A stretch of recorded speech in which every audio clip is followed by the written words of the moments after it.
This country will welcome the first cohort of Ecuadorians in July as part of the exchange agreement between both countries. This country's Foreign Affairs Minister, Camilo Gonzalez, says both countries' foreign affairs ministries have concluded the Memorandum of Understanding for the cooperation for learning and perfection of the English language for diplomats. The Ecuadorian government, Ecuadorian Ministry of Foreign Affairs, is going to send some of their diplomats, young foreign officers, to St. Vincent and the Grenadines. They're going to be stationed here in the Ministry of Foreign Affairs, and they're going to learn English from us. And the first cohort of 3 or 4, how many is it?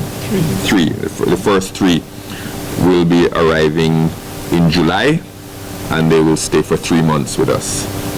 So all of you who have been applauding, I hope you also welcome our Ecuadorian brothers when they arrive. Additionally, Minister Gonzalez says that the Go Teacher program involving Ecuadorian teachers is on schedule to commence here in the upcoming academic year. We are going to have a collaboration among the community college here in St. Vincent and the Grenadines, UWI in Barbados, the Cave Hill campus, and the Dominica State College, because St. Vincent and the Grenadines has been designated in the agreement as the primary spot where Ecuadorians will be learning English. But we do not currently have all the capacity we need in terms of teachers and classroom space to manage all that they want to send initially. So for the first year, this first upcoming academic year, while we work out the kinks, we'll have about 50 Ecuadorians here in St. Vincent and the Grenadines. They'll take classes at the community college. They'll be renting accommodations in the area. I know the Ministry of Tourism and the Ministry of Foreign Affairs has already done a lot of work with potential apartments and landlords, and we should be getting the first 50 later on this year, hopefully starting around September, starting in September. Minister Gonzalez adds that SVG has already been receiving feelers from other Latin American allies and friends who are interested in sending their students here to learn English. And delivering the final UWI lecture in its series on Thursday night, the Foreign Affairs Minister told the audience that St. Vincent and the Grenadines is part of a group of small island developing states, or SIDS, which is part of an international system of global trade, finance, diplomacy, and warfare that was neither created by SIDS nor designed by its makers to benefit small islands. The young Gonzalez noted that one of the negatives of being a small island state is that life-altering decisions are made that impact the country's current and future realities in its absence. Furthermore, Gonzalez said that numerous perils can befall weak, isolated island states in an environment where might is right and islands and their inhabitants are subjects to the whims, fancies, ambitions of great powers. Too often, SIDS are not even present as observers when life-altering decisions are made about our current and future realities. In our absence, with the stroke of a pen, the G20 can destroy our financial services industry, our offshore banking sector. The EU can cut off development cooperation. OPEC can make fuel unaffordable. The IMF and the World Bank can become infatuated with some new development philosophy, which could hurl our own aspirations into decades of decline. Individual military, economic, or political powers could, with very little effort, destabilize our institutions, strangle our economies, or upend our societies. Worse still, none of these calamities require malice on the part of the large, powerful institutions or nations.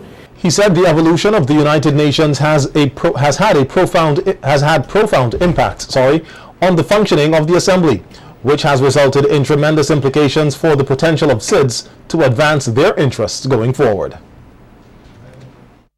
Numerical power and potential influence of SIDS in multilateral diplomacy has in and of itself made island states a sought-after voting bloc and a difficult-to-ignore presence at the negotiating table on many issues.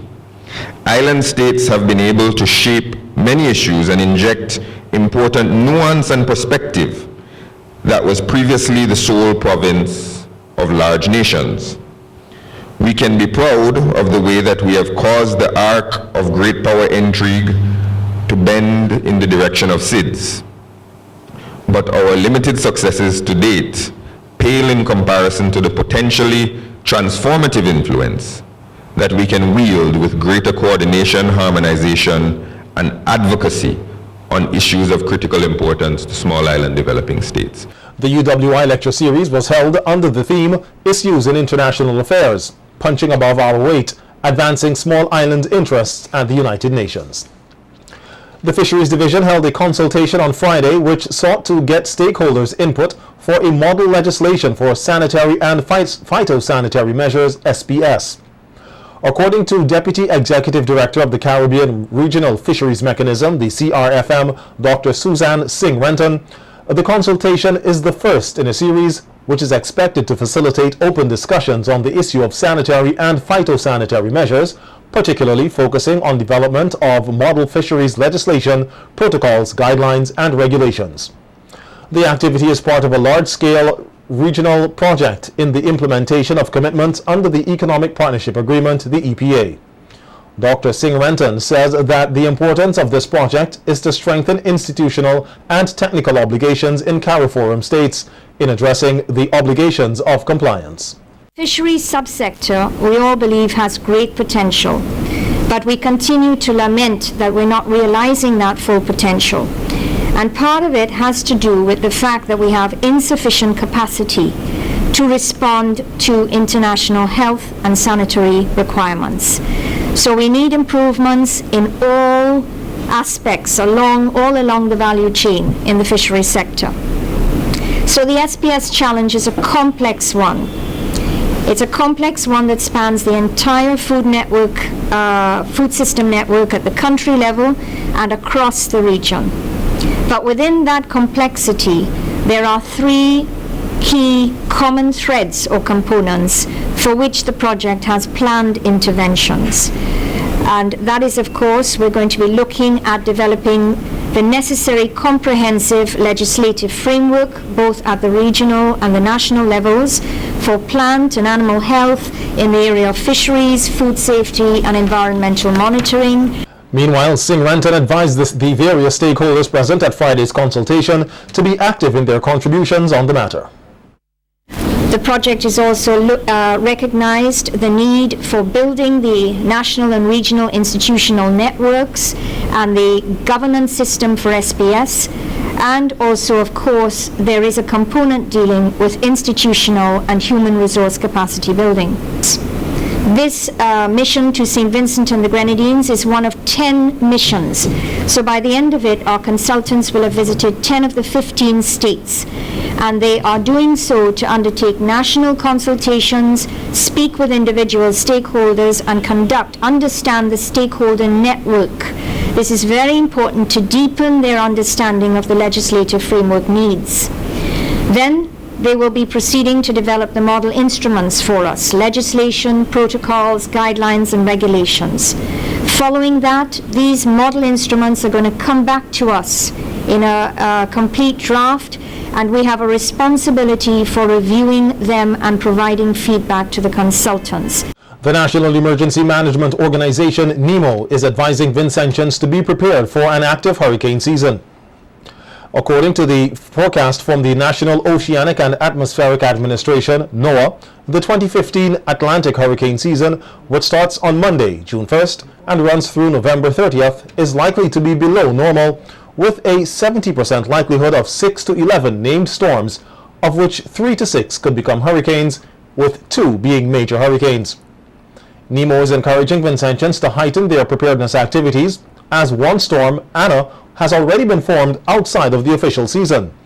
The organization says as part of the hurricane preparedness program, it will be conducting a number of training workshops, including Emergency Operations Center training and post-disaster needs assessment training during the month of June.